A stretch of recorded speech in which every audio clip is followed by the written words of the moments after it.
Baik, assalamualaikum warahmatullahi wabarakatuh. Bismillahirrahmanirrahim. Mari kita lanjutkan ya. Untuk pada part sebelumnya atau sesi sebelumnya, kita telah membahas terkait dengan penawaran produk-produk pertanian. Nah, kita akan melanjutkan pada pembahasan terkait dengan permintaan produk pertanian. Sebenarnya secara konsep sama ya cara memahaminya, dan kemungkinan di sini teman-teman akan melihat bahwa ya namanya permintaan dan penawaran ternyata memiliki uh, sifat yang terbalik gitu. Terbaliknya seperti apa? Tapi kita yang pertama kita akan membahas terkait dengan definisi permintaan itu sendiri. Di mana permintaan merupakan schedule atau daftar barang maupun jasa yang dikehendaki pembeli untuk dibeli pada berbagai tingkatan harga untuk suatu tempat dan waktu tertentu. Sebagai contoh kita bisa melihat pada tabel 3 terkait dengan daftar pembelian jeruk.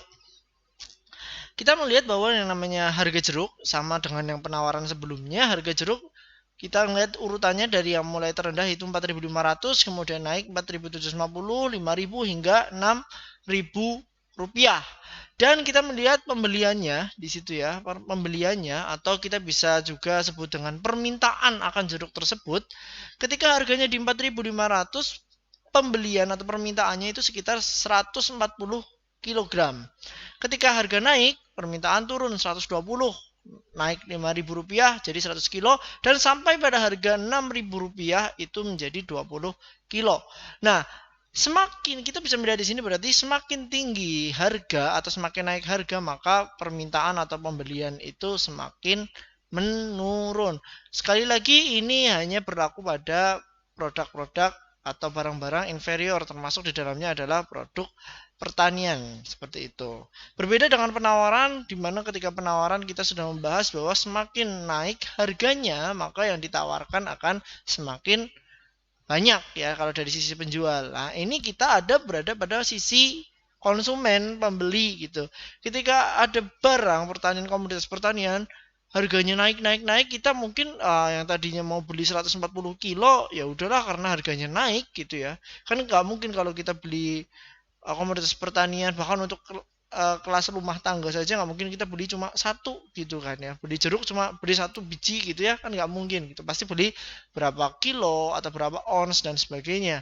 Nah, ketika harga naik ya yang tadinya niatnya mau beli tahunnya harganya 4.500 gitu, niatnya mau beli 140 kilo gitu ya untuk tetangga, untuk keluarga dan sebagainya, tapi ternyata harganya naik jadi 6.000 per kilo gitu. Jadi kita ya udahlah jadinya belinya 20 kilo aja gitu. Karena uangnya mungkin cukupnya cuma segitu gitu. Seperti itu. Ketika memang di uang pas 6.000 saja gitu ya. Kayak gitu ya. Oke. Nah, dari permintaan tersebut kita bisa atau kita harus tahu faktor-faktor apa aja sih yang mempengaruhi yang namanya permintaan. Seperti halnya sebelumnya kita juga membahas faktor yang mempengaruhi yang namanya penawaran. Yang pertama adalah harga barang itu sendiri. Di sini tidak ada penjelasan, tapi akan saya sedikit jabarkan ya. Di mana harga barang itu sendiri, contohnya seperti tadi ya, bahwa ketika harga barang itu naik, ya permintaan akan turun gitu. Ketika barang itu turun, harga barang itu turun gitu, permintaan akan naik. Itu seperti itu. Itu terkait dengan harga barang itu sendiri. Ada juga bisa dengan harga barang substitusi atau pengganti gitu ya. Ketika misalnya suatu komoditas, misalnya kita mau beli kopi gitu ya, barang penggantinya contohnya adalah teh misalnya gitu ya. Harga barang substitusinya menurun, teh itu harganya lagi turun gitu. Kita pecinta dua-duanya, baik kopi maupun teh gitu. Kita pecinta dua-duanya, misalnya harga harga teh kita sekarang biasanya beli kopi, ternyata harga teh itu turun gitu, otomatis permintaan kita terhadap kopi akan turun, bahkan tidak mungkin, dan kita akan ganti kepada teh yang harganya sedang turun. Adapun kalau teh atau barang penggantinya substitusinya ini naik, ya kita pasti akan stay atau kita akan meningkatkan permintaan di kopi, contohnya seperti itu. Yang C, harga barang komplementer ya. Harga barang komplementer atau pelengkap misalnya. Contohnya antara kopi dengan gula gitu ya. Ya bagi yang suka kopi pahit ya nggak masuk contoh gitu ya. Tapi contohnya misalnya kayak kopi dengan gula atau teh dengan gula seperti itu. Ketika misalnya harga barang komplementer naik, contohnya kayak harga gula itu naik, yang tadinya kita kepengen ngeteh manis gitu ya, jadinya turun gitu ya. Permintaannya mungkin turun karena apa? Mungkin harga tehnya tetap tapi harga gulanya naik gitu. Contohnya seperti itu akan berpengaruh. Pendapatan juga bisa ya. Pendapatan juga bisa. Kadang-kadang untuk barang inferior sendiri, kalau pendapatan semakin tinggi atau semakin meningkat, biasanya permintaan terhadap barang inferior itu tidak meningkat gitu untuk inferior. Tapi berbeda kasus dengan barang-barang yang lain. Ketika pendapatan naik ya permintaan akan barang tersebut naik bisa juga. Tapi kasusnya di pertanian kan tidak. Misalnya teman-teman pendapatannya meningkat dari 5 juta, 10 juta, terus konsumsi komoditas pertaniannya misalnya jeruknya jadi semakin 2 kali lipat kan nggak juga gitu, contohnya gitu. Selera konsumen juga bisa mempengaruhi permintaan ya. Kadang kita suka pada komoditas tertentu tapi di musim yang lain kita tidak suka, jadi permintaan bisa turun juga bisa. Intensitas kebutuhan konsumen juga berbeda-beda tergantung situasi dan kondisi. Perkiraan harga di masa yang akan datang. Contohnya ketika di masa datang diperkirakan bahwa harga itu akan naik, maka permintaan saat ini otomatis akan meningkat. Karena harga akan naik di masa yang akan datang gitu ya. Harga akan naik. Misalnya harga komoditas X di musim tertentu akan naik gitu ya, kita harus belinya sekarang gitu. Permintaan yang sekarang akan meningkat gitu. Tapi kalau kita tahu bahwa perkiraan harga di masa datang akan turun, ya ngapain beli sekarang? Uang di masa mendatang akan turun, berarti permintaan sekarang akan turun gitu. Jumlah penduduk juga bisa mempengaruhi gitu ya, mempengaruhi permintaan. Otomatis semakin banyak jumlah penduduk, permintaan akan semakin banyak, khususnya pada level-level perekonomian tertentu. Misalnya jumlah penduduk di level perekonomian tertentu meningkat, ya otomatis akan ikut meningkat. Begitu juga sebaliknya. Nah, permintaan itu ada yang menurut daya beli ya, daya beli masyarakat, ada juga menurut subjek pendukungnya. Ini more or less sama ya.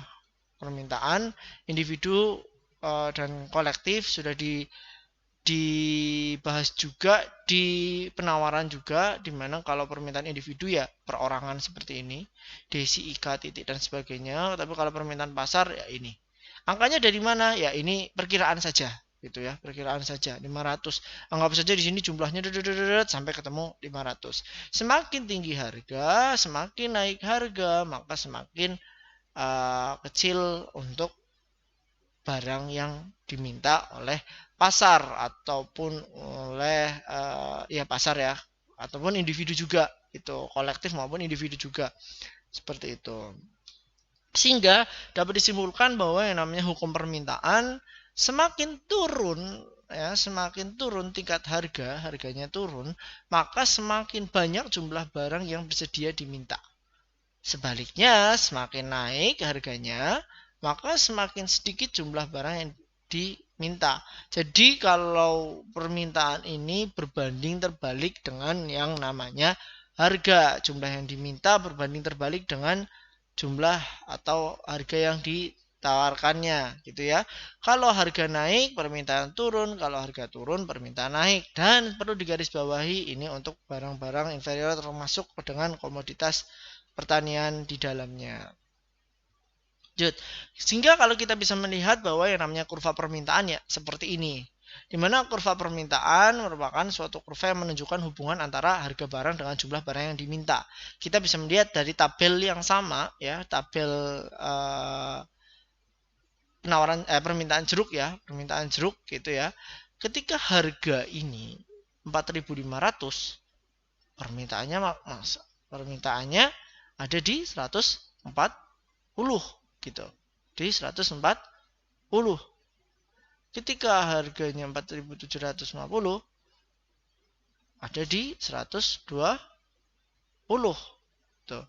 Ketika di 5.000 ada di 100 gitu. Nah, sehingga kelihatannya kurvanya ini turun gitu ya, berbeda dengan penawaran kemarin kan naik seperti itu. Ini kurvanya turun, harganya 6.000 yang diminta jadi 20 saja.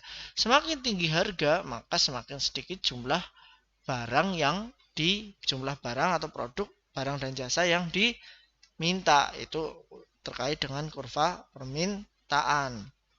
Nah, di permintaan sendiri ada yang namanya permintaan spekulasi ya. Permintaan spekulasi ini merupakan salah satu tipe permintaan dengan menggunakan perakiraan atau antisipasi harga-harga produksi pertanian di masa yang akan datang. Yang disebabkan karena produk pertanian ini bersifat musiman dan konsumsi terjadi di sepanjang waktu. Kita tahu yang namanya konsumsi produk-produk pertanian, kita mengkonsumsi pasti produk-produk pertanian ya dan yang lainnya turunannya kayak peternakan ya, perkebunan, perikanan dan sebagainya. Dan kita tahu bahwa yang namanya khususnya untuk pertanian sendiri ya, yang pertanian sendiri, tanaman pangan, horti gitu ya, itu merupakan produk yang sifatnya musiman, tapi konsumsinya sepanjang waktu nggak kenal musim gitu. Nah, di sini ada yang namanya permintaan spekulasi, apalagi produknya sifatnya kayak gitu. Contohnya permintaan spekulasi itu kayak gini. Pada krisis ekonomi Indonesia tahun 98, ini menyebabkan ada yang namanya aksi borong pangan yang dianggapkan sebagai fenomena permintaan spekulasi. Tahun 98 itu kan wah krisis ya, rusuh di mana-mana di Indonesia ya. Mungkin teman-teman ada yang sudah lahir, ada yang belum lahir gitu. Nah, pada aksi ini konsumen ini memperkirakan kayaknya kalau krisis ini bakalan harga-harga di masa mendatang bakalan melambung tinggi gitu. Sehingga permintaan sekarang itu wah diborong semua, aksi pangan borong semua, bahkan ada yang sampai menjarah dan sebagainya kan, barang-barang pangan gitu, bahan-bahan pangan gitu diambil, di permintaannya sangat-sangat melonjak tinggi karena apa, diperkirakan di masa mendatang akan harganya akan melonjak naik sehingga lebih baik beli sekarang kalau kita sebagai posisi sebagai konsumen. Tapi apabila perkiraan harga produk itu turun di masa yang mendatang, maka permintaan produk saat ini turun, berbanding terbalik ya. Kalau kita tahu oh nanti perekonomian kayaknya bagus nih, ya mungkin pengamat ekonomi, perekonomian bagus, harga-harga stabil, ya produksi juga stabil dan sebagainya, di masa mendatang barangnya akan turun. Oke, berarti saya akan belinya nanti aja lah. Berarti permintaan yang ada sekarang akan turun. Nah, tipe-tipe permintaan seperti ini, nih spekulasi ini harga diharapkan di masa mendatang bisa dipengaruhi dengan berbagai variabel. Contohnya misalnya dalam kondisi perang, ya kondisi perang otomatis semakin lama pangan susah harga naik gitu ya, sehingga permintaan sekarang tuh kencang gitu. Ada juga prospek produksi barang substitusi ya, ada kira-kira nanti bakalan pengganti pengganti komoditas A, nanti kira-kira ada komoditas B nih yang lebih enak nih, misalnya kayak gitu, misalnya kayak semangka merah dengan semangka kuning nih, buah naga putih di dalamnya atau buah naga yang merah nih, atau apalah yang komoditas pertanian yang terkait dengan substitusi. Kalau misalnya barang yang substitusinya itu lebih bagus gitu ya, harganya lebih apa namanya, bisa diharapkan ya permintaan terhadap permintaan produk tertentu saat ini ya turun, mending nunggu yang lain gitu, menunggu yang produk yang lain, atau mungkin barangnya sejenis tapi asalnya dari tempat yang berbeda, itu juga bisa. Kemudian pembatasan ekspor dan impor itu juga berpengaruh, misalnya biasanya dalam kondisi tertentu Indonesia impor produk tertentu, tapi kira-kira ada kebijakan nanti di bulan depan produk ini tidak akan diimpor lagi, otomatis permintaannya akan tinggi gitu. Atau sebaliknya, bahwa keran impor di bulan yang akan datang akan dibuka gitu, otomatis kalau banyak produknya harganya itu semakin miring ya, semakin kecil ya mending belinya nanti saja gitu juga bisa. Dan perkiraan persediaan di masa mendatang, perkiraan di masa mendatang contohnya kalau di negara kita mungkin nggak begitu ya, ada ya musim-musim buah-buah tertentu gitu ya, musim-musim buah tertentu contohnya misalnya musim durian gitu ya, sekarang lagi musim durian banyak melimpah, tapi nanti masuk ke tidak musim durian gitu ya, kalau misalnya nanti kalau nggak masuk musim durian kan otomatis durian itu harganya biasanya lebih tinggi daripada saat musimnya gitu ya, mending belinya sekarang gitu, contohnya gitu. Tapi kalau yang paling kerasa sih di negara-negara empat musim, khususnya negara-negara empat musim yang sedang berkembang, yang teknologinya belum maju, otomatis itu sangat-sangat berpengaruh juga terhadap misalnya komoditas gandum atau tanaman-tanaman yang lainnya. Ketika masuk musim dingin ya persediaannya kan otomatis mengandalkan ketika musim-musim semi misalnya.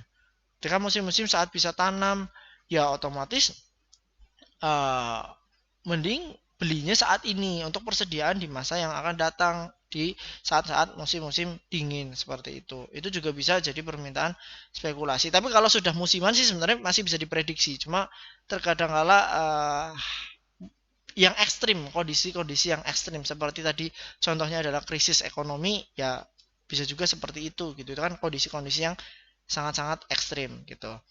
Nah, permintaan pun ada yang namanya pergeseran juga ya, pergeseran kurva permintaan. Di mana kurva permintaan ini mengalami pergeseran bisa disebabkan oleh faktor-faktor selain harga. Nggak cuma masalah harga saja yang bisa merubah jumlah permintaan. Pergeseran kurva permintaan ini ditunjukkan dengan bergeraknya kurva ke kiri atau ke kanan. Nanti ada contohnya. Ini hampir sama kayak konsep yang di penawaran juga. Dan penyebabnya itu bisa macam-macam. Satu, karena perubahan jumlah konsumen ya. Semakin banyak penduduk, semakin berkurang penduduk, itu juga pendapatan konsumen juga. Kalau semakin meningkat untuk barang inferior, pendapatannya semakin meningkat, otomatis permintaan terhadap barang inferior itu sendiri tidak meningkat juga, bahkan menurun bisa gitu. Selera juga bisa, selera konsumen juga bisa. Yang namanya manusia kan berkembang, seleranya juga pasti berkembang gitu. Harga barang substitusi juga iya bisa. Perkiraan konsumen tentang keadaan ekonomi juga bisa ya, juga bisa, contohnya seperti itu. Nah, ini kira-kira pendapat pergeserannya itu seperti ini. Yang tadinya mungkin harganya 10.000, biasa mintanya 100 gitu ya, setelah itu 100 kilo atau 100 berapa, tiba-tiba 10.000 tapi mintanya 50 gitu, 50. Ini kadang-kadang bisa juga disebabkan berbagai macam hal, misalnya kayak besok kayaknya perkiraan harga mendatang kira-kira kayaknya harganya semakin lama semakin murah deh. Jadi sekarang permintaan turun. Ya akhirnya dari biasanya minta 100 akhirnya permintaan cuma 50 gitu. Atau krisis ekonomi nih, biasanya 100 tiba-tiba mintanya 150.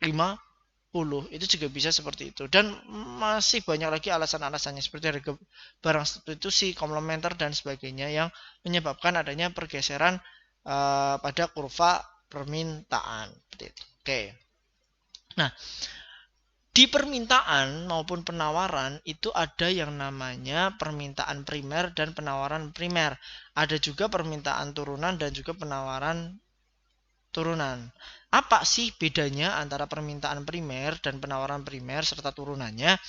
Kita ngelihat di bagian yang merah dulu untuk permintaan ya, permintaan. Permintaan primer itu merupakan permintaan konsumen akhir terhadap suatu produk pertanian, baik produk pertanian yang belum diolah maupun produk pertanian yang sudah diolah. Permintaan primer ini terjadi pada lembaga pemasaran tingkat pengecer. Tingkat pengecer itu maksudnya apa? Yang langsung ketemu sama konsumen akhir, sehingga dinamakan ini kejadiannya itu di situ gitu ya, permintaan primer, karena permintaan primer sendiri adalah permintaan dari konsumen akhir. Nah, permintaan primer disebut juga primary demand ya, ini bahasa Inggris. Contohnya apa? Contohnya adalah pada pemasaran tepung terigu misalnya, permintaan terigu pada tingkat pengecer yang ketemu langsung sama konsumen akhir itu, misalnya ibu kita, bahkan kita sendiri misalnya beli terigu yang siap nanti bakalan diolah dimakan ya, yang terakhir ibaratnya nggak dijual lagi, itu disebut dengan permintaan primer gitu ya, permintaan terigu. Sedangkan permintaan gandum bahan bakunya itu merupakan permintaan turunan, permintaan terhadap petani ya, di petani itu terhadap gandum itu, kalau kita ngobrolin terigu ya, itu adalah permintaan turunannya gitu ya, permintaan turunannya. Adapun untuk permintaan primer sendiri ada di konsumen akhir. Berbeda dengan penawaran, untuk penawaran primer sendiri, penawaran produk pertanian pada tingkat usaha tani, pada tingkat petaninya itu sendiri ya, produsennya awalnya itu sendiri. Dimana penawaran primer ini merupakan penawaran bahan mentah dan bahan baku. Contohnya tadi gandum gitu ya, gandum gitu. Itu jadi tadi gandum itu permintaan turunan, tapi jadi penawaran primer kalau dari petaninya ke pabrik kayak ke pedagang besar kayak dan sebagainya, itu penawaran primer, pokoknya yang berhubungan dengan petaninya, produsennya. Penawaran primer disebut sebagai primary supply, sedangkan penawaran turunan disebut divided supply. Contoh penawaran turunan ya penawaran tepung terigu di tingkat konsumen. Kalau yang turunannya, penawaran turunannya itu penawaran terigu di tingkat konsumen, berarti yang melaksanakan pengecer ke konsumen itu penawaran turunan seperti itu perbedaannya. Nah, kita mencoba untuk melihat mengetahui titik equilibrium ya dari sebuah permintaan dan penawaran atau titik temu ya. Sebenarnya titik keseimbangannya di permintaan dan penawaran itu seperti apa sih? Tapi ini data sudah disajikan sebenarnya. Dan cara ngitungnya ada di sesi yang akan datang. Ya, ini hanya sebagai contoh bagaimana teman-teman mencari sebuah titik keseimbangan saja sih gitu. Berikut disajikan persamaan penawaran dan permintaan produk pertanian. Saya contohnya di daging dengan rumus atau formula seperti ini. QS atau jumlah yang ditawarkan rumusnya 0,00262 P itu price, plus 537,3. QD atau quantity demand itu permintaan ya, kuantitas permintaan, minus 0,001386 P plus 3932,2. Keterangannya ya seperti itu ya. QS itu jumlah produk yang ditawarkan, QD adalah jumlah produk yang diminta. Mohon maaf tipe. Dengan satuan-satuan tertentu. Kalau kuantitas itu satuannya biasanya jumlah atau berat massa gitu ya. Sedangkan harga biasanya kurs mata uang gitu, dolar ya dan sebagainya. Nah, ini pound ya, masanya pakainya pound. Pound itu biasanya dipakai di Eropa, itu sekitar setengah kilo kalau nggak salah. Nanti coba-coba di browsing. Nah, di sini diminta teman-teman untuk membuat yang namanya schedule penawaran dan kurva penawarannya. Dan juga schedule permintaan plus kurva permintaannya. Dan melihat harga dan jumlah keseimbangannya sebenarnya berapa sih dari itu. Kenapa bisa ketemu ini? Sebenarnya diambil dari rumus datanya adalah tersedia berbagai tingkatan harga tertentu. Seperti tadi yang jeruk ya, ada 4.000 dan sebagainya. Dari tingkatan harga tersebut, jumlah penawarannya itu dan permintaannya itu berapa sih yang ngikutin ya, yang mengikuti itu digabung sehingga terjadilah ketemu rumus ini, yang rumusnya nanti akan dibahas di sesi elastisitas permintaan dan penawaran. Kita fokus kembali pada soal yang ini, schedule penawaran. Schedule penawaran merupakan daftar yang memuat jumlah barang yang ditawarkan pada tingkat harga. Kurva penawaran adalah kurva yang menghubungkan jumlah barang yang ditawarkan pada berbagai tingkat harga. Schedule diperoleh dengan cara mengganti price pada berbagai tingkat harga pada persamaan penawaran. Price yang di sini, ini penawaran ya, supply. Ini kita ganti. Gantinya dengan apa? Ya, kita yang penting konstan gitu ya. Yang penting konstan, kita tahu untuk menunjukkan sebenarnya kuantitas yang ditawarkan itu berapa sih. Kita di sini pakai 0,8, 1, 1,2, 1,4 yang dimana meningkat per 0,2. Teman-teman boleh ganti di sini 1, 2, 3, 4 juga it's okay, tapi nanti disamakan dengan schedule permintaannya juga, sehingga ini schedule-nya seperti ini, price-nya seperti itu, sehingga ditemukan yang namanya kurvanya itu seperti ini, meningkat ya, meningkat kayak gitu. Begitu juga sebaliknya di permintaan juga sama, dan kurvanya seperti ini, menurun. Harus sama ya, gitu. Meningkat dari price-nya itu meningkat. Gitu. Kalau mau menurun ya disamain sama yang atas juga permintaan. Paling tidak schedule dan kurva itu seperti itu, yang nomor 1 dan nomor 2. Adapun keseimbangan jumlah ya, harga keseimbangan pada saat jumlah yang ditawarkan adalah rumusnya adalah quantity supply sama dengan quantity demand ya. Persamaan tadi ditaruh, ini rumus gampang insyaallah. Kita ketemu sehingga price-nya ketemu. Price-nya 454 US dollar per juta pound, karena tadi satunya per juta pound, atau ketemunya 0,847 per poundnya. Dimana jumlah keseimbangan yang diperoleh kalau udah tahu price-nya ya tinggal dimasukin ke persamaannya aja. Nanti ketemulah seperti ini. Sebenarnya karena ini angkanya rumit, angkanya koma-komaan, ada pembulatan juga. Sebenarnya nggak bulat-bulat amat gitu. Tapi kita anggap diasumsikan kurang lebihnya sama gitu. Di harga sekian keseimbangannya, maka permintaannya itu sama kayak gitu. 2.757 pound gitu, karena ini juta pound ya hitungannya. Nah, berdasarkan perhitungan di atas, maka disimpulkan bahwa pada harga keseimbangan maka jumlah barang yang ditawarkan sama. Ini harga keseimbangan tuh ini gitu ya, karena kan kalau penawaran kan sama dengan harga ya, kalau harga naik ikut naik, kalau harga turun turun, sedangkan permintaan gitu. Dan kurvanya pun kalau kita lihat permintaan dan penawaran itu cross gitu ya, yang satu turun permintaan, yang satu penawaran naik. Nah, kita ngelihat di titik tengahnya itu, titik tengah itu namanya titik keseimbangan ya. Titik keseimbangan mau ngobrolin harganya ya bisa, atau disebut dengan juga titik equilibrium. Nah, kita cari itunya. Nah, ini price-nya adalah 847 dengan jumlah permintaan seperti ini sama. Oke, mungkin itu untuk sesi kali ini ya, untuk menutup pada part pembahasan penawaran dan permintaan produk pertanian. Kurang lebihnya mohon maaf. Billahi taufiq walhidayah. Assalamualaikum warahmatullahi wabarakatuh.